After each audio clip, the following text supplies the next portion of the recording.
We are ending our Story of Elijah series today, and we're going to be talking about passing the mantle. Passing the mantle. And as I think about passing the mantle and the context of what's happening in the world today, I think of football season. How many of you guys are excited for football season? I am so excited for football season. This is like my favorite time of year. You know, my Broncos got a new quarterback. You know, he's an Oregon Duck, all right?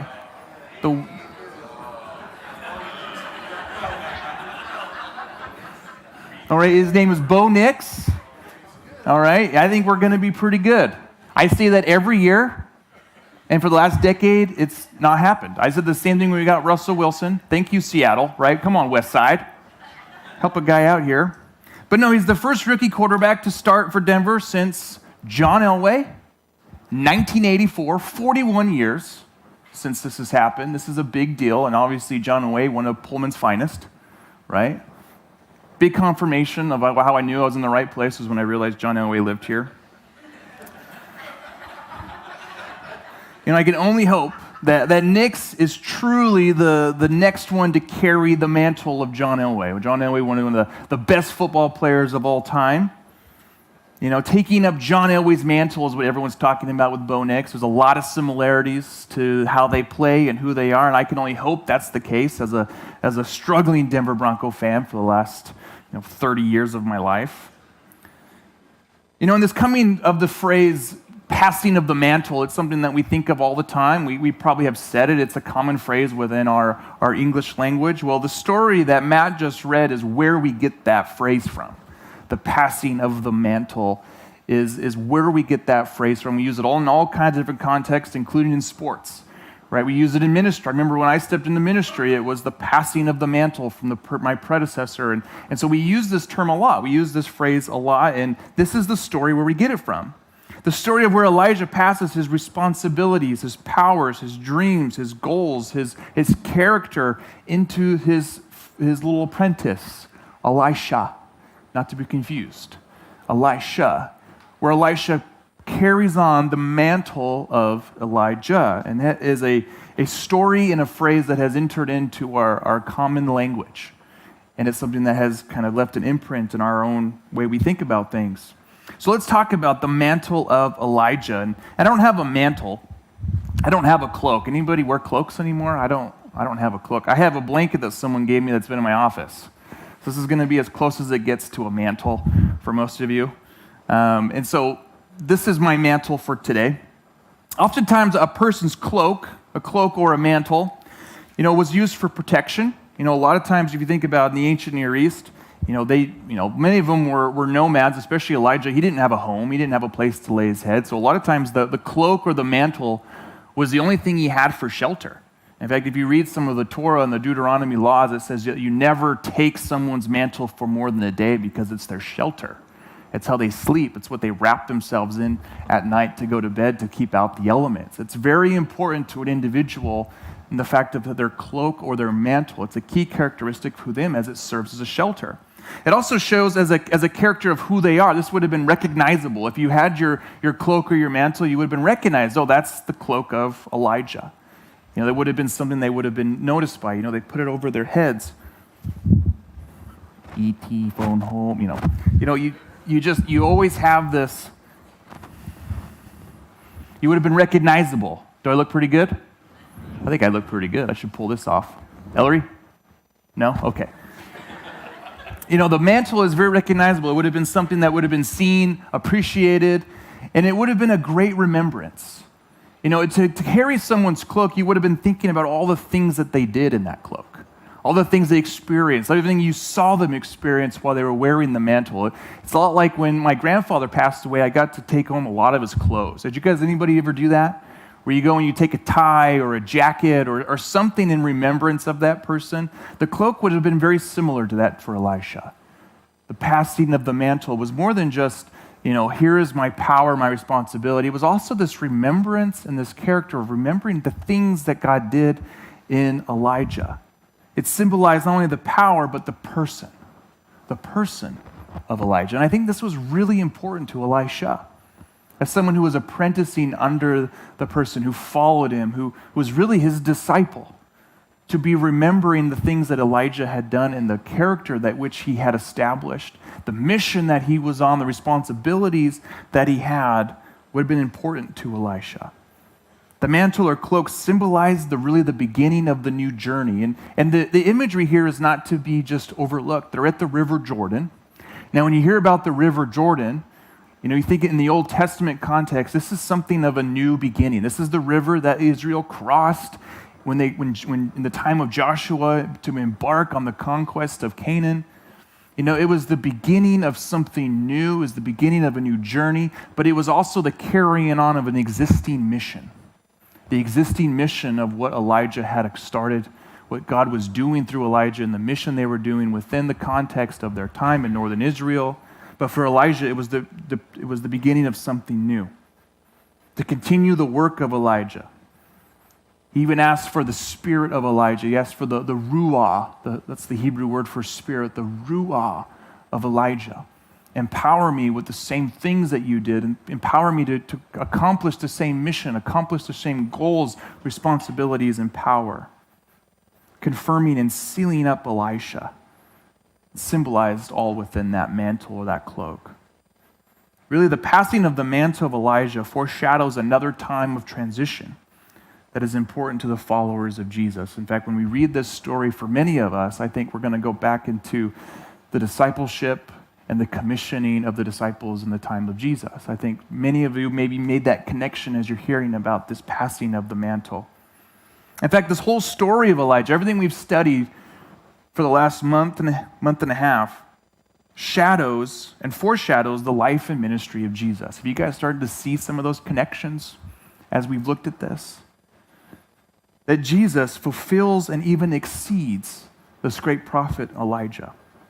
I want to take some time before I continue on with the idea of the mantle. I just want to show these comparisons of Elijah and Jesus. I want to show and conclude this series by talking about how these are comparisons and have the similarities between these two people. Well, for the first one is they accomplish the prophetic roles.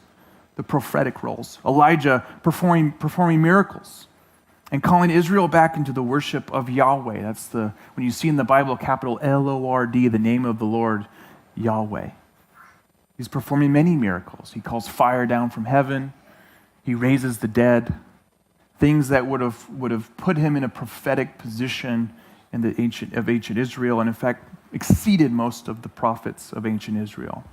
He confronted kings and false prophets, emphasizing God's kingly reign overall. And so he is in contention with the king of northern Israel, Ahab, and his queen Jezebel. And he is constantly reminding them of who God is in comparison to the false gods that they are following. He's confronting them, showing the power, the character of God and what he cares about. And in comparison, Jesus Christ does similar. He performed countless miracles. More so than we even be able to record. We don't know even of all the miracles that he accomplished. Embodied what the worship of the Lord looked like, revealing his character into the world. That Jesus was walking and saying, if you really want to know who God is, look at me. Look at what Jesus is doing. Look at what he cares about. Look at what he is focusing on, what he is doing. You're going to see and reveal the character of God. Confronted religious and secular leaders. Not with violence, but with truth and grace. Taught a message of repentance, of turning away from the things that bring destruction and sin and death, and putting your hope and your faith in the Lord Jesus. Very similar to the acts of Elijah in the prophetic role. And then we see the ascension into heaven. This is one we just read, would have been a key point within an Israelite's mindset, this story of Elijah, that he did not die, but was taken up to heaven in a whirlwind in the presence of his disciple Elisha, symbolizing the faithfulness to Yahweh and special relationship that he had. And in Jesus, after his resurrection, ascended into heaven in the presence of his disciples, signifying his divine power. So even the Elijah ascension is just foreshadowing an even greater ascension that will come in the future. How they confronted sin and evil. We see Elijah again confronting the prophets of Baal at Mount Carmel that Corbin taught on. Confronted King Ahab and Queen Jezebel, who represented the corrupt leadership in Israel that were causing countless destruction and death to his people. Was sent to the broken, the weak, and the vulnerable. We think about the widow of Sidon and her family to minister in order to counter the wickedness of his day. He worked tirelessly, following the Lord's guidance and leadership, and to help the vulnerable against the wicked. In the same way, Jesus confronts the consequences of sin and death and evil, conquering it on the cross and in the resurrection. So in Jesus' day, not only does he confront the earthly leadership and corruption of his day, but he absolutely goes against the main issue within the human heart of sin, which leads to brokenness. Exposing hypocrisy and religious leadership in their corruption. And of course, the countless times he casts out demons, creating new life and new beginnings. See how he not only is comparing to Elijah, but he exceeds it abundantly. That he is even greater than the prophet Elijah. What we find in Jesus is someone who not only takes up the mantle of Elijah, not only is he a prophetic role, an ascender, someone who does a lot of the same things as Elijah, but he surpasses it. He fulfills it entirely. That in Jesus we can find our prophet. You know, Elijah in the time of Israel was their main prophet. There was nobody ever greater than Elijah and Elisha. These were the two superstars of the Old Testament. People that Israel would have looked for, and they would have been, are you doing the signs of Elijah? Are you walking like Elijah? Are you following like Elijah? And now in our day, we look and say, are we looking and following Jesus? Are we resembling him? Are we honoring him? Are we reflecting Jesus as our prophet? The writer of Hebrews captures this very well in their opening lines. It says, in the past, God spoke to our ancestors through the prophets in many times and in various ways. But in these last days, he has spoken to us by his Son, whom he appointed heir of all things, and through whom also he made the universe. The Son is the radiance of God's glory and the exact representation of his being, sustaining all things by his powerful word. After he provided purification for sins, he sat down at the right hand of the Majesty in heaven. I could talk an hour just on that part right there, but I think the main point is that he is the one we follow. That as we study Elijah and we think about this story, we think about all the great things that he's done, and we take characters and teachings from his life, but we also filter them into the reality of the king that we now serve, who surpasses Elijah. That we serve a Jesus who fulfilled the things of Elijah. That Jesus didn't just leave his disciples. Just like Elijah, he didn't just say, okay, guys, I hope you all the best to you while I ascend into heaven. Good luck. He passed his mantle to them, similar to Elijah. This passing of the mantle, this passing of the cloak, responsibilities, power, character, he passed also to his disciples. This happens when we call the Great Commission. The Great Commission, another similarity to the Elijah story. This is the connection between what Matt just read in 2 Kings and what we see in our day and age is the Great Commission, these similarities of the passing of the cloak, the passing of the mantle. And what Jesus told his disciples wasn't just a commission. It wasn't just, hey, okay, go do some work. Like I tell Corbin every week, all right, just go do some work, right? This was the beginning of a revolution coined by Dallas Willard. The beginning of a revolution. More than just a commission, this was beginning of something new. This passing of the mantle was something of a crossing of the Jordan. It was a miraculous sign of new beginnings, a new way of life to come. This metaphorical mantle that Jesus empowers by his Ruach, his Spirit, wouldn't just empower one person, though, but would indeed spark a godly revolution for men, women who follow Jesus. When we think of revolution, I think often we think of those violent political upheavals I was just finishing a book on the French Revolution, so it's all very fresh in my head, and it was very different than what I'm thinking of now. We think of dictatorial overthrows. But a revolution is really just when a society of people adopt a new system and how they live their lives.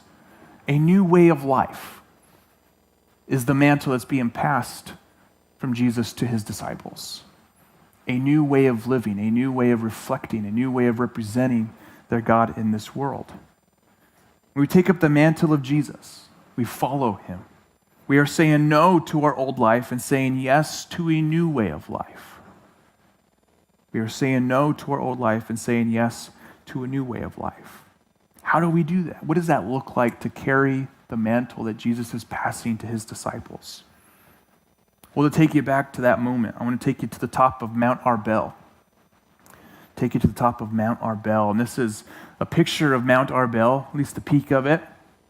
As you can see, it overlooks the Capernaum plain, the Sea of Capernaum right there. This is where 90% of Jesus' ministry took place. And so Jesus, after the resurrection, has his disciples walk 100 miles from Jerusalem to the top of Mount Arbel. On the beach there is where he would have reconciled Peter. And so after all of this, he brings his closest friends, his 11 disciples, to this peak. And I think the point of that is so that they will remember the things that they experienced. That they will remember the character of Jesus as they walked. As they're sitting there kind of afraid of not sure what the future will look like, what this new way of life means for them, I think he wants them to stand on that point of the mountain like a cloak and remember all the things that Jesus did. Just like Elijah passed his cloak to Elisha and saying, remember what you saw me do when I wore this. Remember who I was. Remember what you experienced every time you put this on, of who Yahweh is and what he has called us to do. And I think that's exactly why Jesus brings his disciples to that point of that mountain. He wants them to look down upon that plain and go, remember the things you saw me do. Because how hard is it in the way of walking in newness, in the newness of life, that is easy to revert to the old things. We have to remember the things God has done in us before, so that we gets us through the things that are ahead of us. He wanted his closest followers to remember what they had just seen and experienced, the stories that they had and experiences with Jesus. Change occurs in this newness of life when we remember our stories and experiences with Jesus and we tell others about it. This is my favorite part of walking in the newness of life, is I get to share with people how I used to be and how Jesus has brought me to who I am now.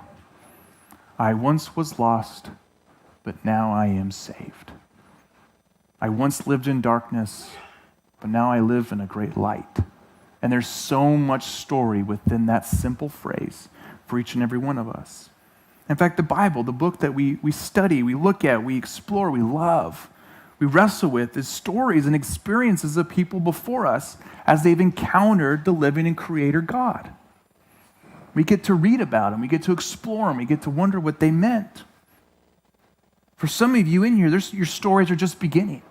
I can remember, I grew up a pastor's kid, as many of you guys know. And I can remember going to camps as a kid, and I hear these amazing stories of God doing amazing things. And, we'd bring in people, speakers who had these fantastic stories. And I used to not think I had a story. I had a really easy, cushy life. I'd be like, well, I don't think I have a story. We called it a testimony. I was like, I don't have a testimony. I think I was like 22 years old when I was at church one day. And that's how I always thought. I was like, I don't have a story. Nothing radical happened to me, right? And I can remember sitting in church one time, and the worship leader got up, and he said something similar. He's like, I grew up in a godly home, and didn't think I had a story. I remember my ears like perked up, like, oh, this is a guy just like me, and maybe this is some of you in here. And he got up, and then he realized the fact that that nothing ever happened to him was his story. That he was spared from so much because of what his family has chosen to follow. And that moment has always stuck with me, because I was like, yes, that's my story. I didn't think I had a story because I didn't have that radical story. I didn't have that radical encounter as a kid. I found Jesus at a Billy Graham A revival at a rodeo on the back of a sheep. Like we were mutton busting, I was like, this is the time. I better follow you, Jesus. And that was it, man. 8 years old. Got baptized a couple weeks later. It was, I guess I could say God saved me on that sheep, but, nothing radical happened. And so that moment of just hearing that God spared me from so much, and I think that's a part of your guys' story too. There's so much that God has spared you from. That is part of your story. For others, you have incredible stories of God working in your life, radical experiences of His goodness that people need to hear about. When we do baptisms up here, we're going to do some baptisms in September. We have a pretty good list of people who want to get baptized. You're going to hear stories of the way God has reached them and their experiences with Him. These are things that we need to remember. These are things that push us forward in our newness of life and the way we live our lives. We cannot forget these things, just like Jesus taking His disciples to Mount Arbel and saying, you guys are going to go through some difficult things in your lives. The disciples are going to go through some grueling experiences. And this is His moment of saying, I'm going to commission you. It's where he releases His power and authority into the disciples. But He's also saying, remember this, all those things that you saw me do. And I ask you this, if the Lord took you somewhere where you could overlook His work in your life, what would you see? What would be your remembrance of His mantle if He was to give you His cloak and you wrapped it around you and you thought, these are the things I remember Him doing in my life. I wear this cloak and I remember the things that Jesus did in my life. Similar is what Elijah would have done with Elijah. Those are the things He wants you to share with people, to share His goodness, to share those experiences. He tells His disciples in this passing of the mantle ceremony, all the authority in heaven and on earth has been given to me. Therefore, go and make disciples of all nations, baptizing them in the name of the Father and of the Son and of the Holy Spirit, and teaching them to obey everything I have commanded you. And surely I am with you always to the very end of the age. Discipleship can often just be kind of a religious word that loses its meaning, right? We say it a lot. We make disciples. We are disciples. I think a better word for it, and we're going to talk a lot about this in the fall. This is going to be a big theme for us for the next 10 weeks after this. A word that captures, I think, that discipleship meaning better is apprenticeship. Apprenticing under Jesus. I think for many of us, we understand better what an apprentice is than we do a disciple. For people who went to trade schools, you understand the idea of apprentice. Someone who is on the job training with them, has a mentor and a tutor who's walking with them. They're hands-on, and they're not only classroom, but they're being involved in much of the work. You are learning to imitate the person that you are apprenticing under. You are learning their routines and their habits and the things they care about and the things that do the job well and things that don't. This is the exact same relationship that Elijah had with Elisha, as Elisha was watching, being hands-on, looking at the things that Elijah accomplished. It's the same thing that Jesus is now passing to His disciples, His apprentices, saying, go and do the same things I did. But instead of doing it just to the Israelites, you're going to go to the nations, you're going to go to Jew and Gentile alike, and you're going to imitate me. You're going to go and walk like me. You are my apprentices. This is just like the relationship between Elijah and Elisha. Elisha assumes the mantle and then performs the work, goes on the same mission, the same calling as Elijah. We first apprentice under Jesus and then invite people to walk with us as we apprentice under Him together. This is the function of this community, is that we apprentice under Jesus. We care about what He cares about. We pursue what He wants to pursue. We are called to His mission, and we follow His direction. This is how the world changes. This is how revolution begins, is when people begin to apprentice under Jesus. Now, we're going to talk a lot about in the next 10 weeks what forms us, because there's a lot of things that forms us intentionally or unintentionally. And we must be aware of those things if we're going to apprentice under Him correctly. Revolution begins, though, when a group of people come to the knowledge of who Jesus is, what God desires for His creation to do, and every day This is important. Every day choosing to imitate and live that out like Jesus in word and in deed. Every day choosing to imitate and live that out like Jesus did in word and in deed.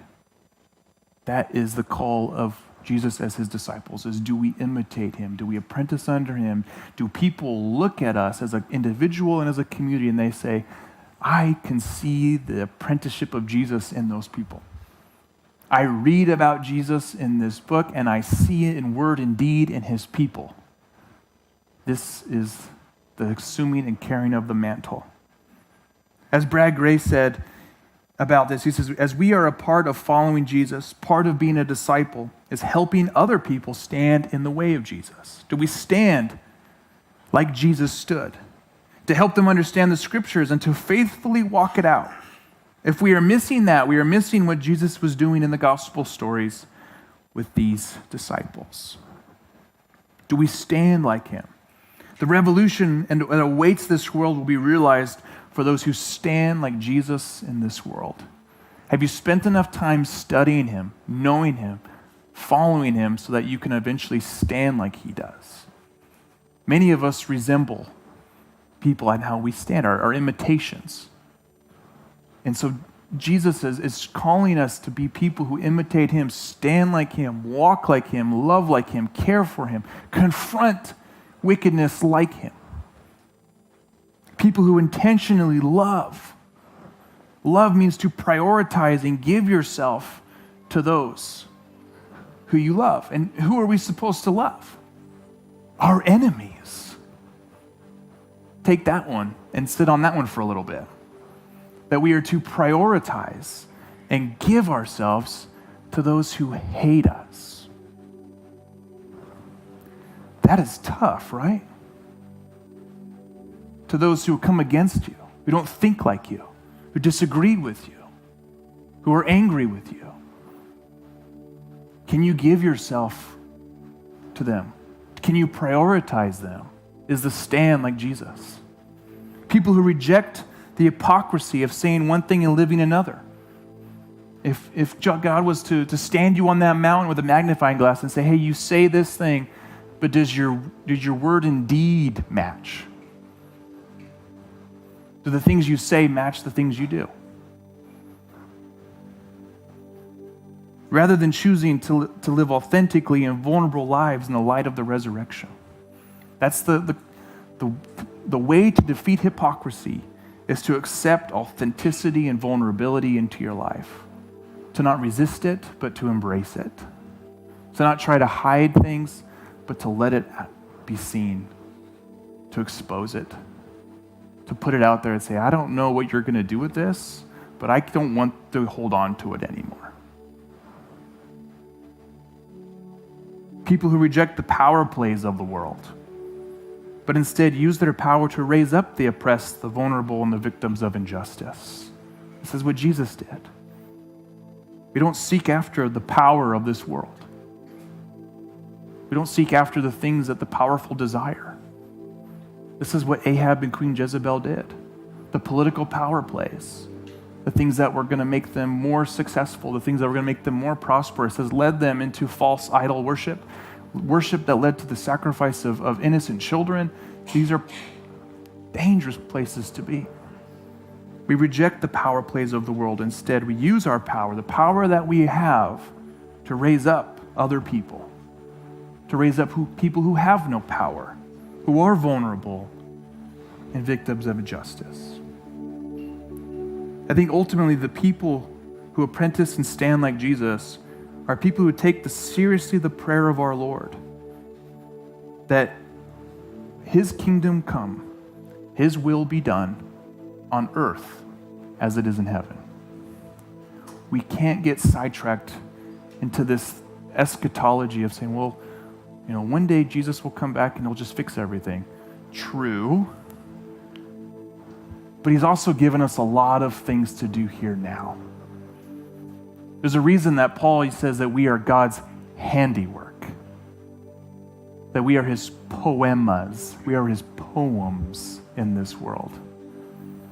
That there's a whole world of people out there who need to see what people do when they stand like Jesus, when they choose to act like Jesus, when they form their lives around a way in word and deed that reflect Jesus into the world. This is when heaven comes into this world. This is how he's chosen to do it from the very first page of the Bible, that we would be the image bearers of God in his creation, that we would be his representatives in creation. It's just living that one thing out as we stand like Jesus, on earth as it is in heaven. Apprentices who sit with the broken, who eat with the sinners and the tax collectors, and who care for the vulnerable. Can you sit at a table with people of corruption, people who take advantage of others? Can you break bread with them? Not to keep them where they are, but for the sake of seeing them come to the realization of what they've done and who Jesus is. Can you sit with those who are broken? Can you sit with those who are hurting and devastated by the things of the world, by the sin and brokenness of the world? Not try to fix it, not try to give them a lecture on why they are the way they are, but just to sit with them, to be a presence with them. This is what Jesus did. It's revolutionary. It brings new life. It brings new beginning. In a few centuries after that moment on Mount Arbel, the Caesars themselves would call Jesus Lord. That's an amazing story. It brings about a revolution into the world when people take seriously the importance of assuming the mantle of Jesus, of carrying the mantle of Jesus, of realizing that you are clothed in his righteousness. That when you walk, do people see the mantle of Jesus? Do they recognize him in your character, in your responsibility, in your power that he has given you?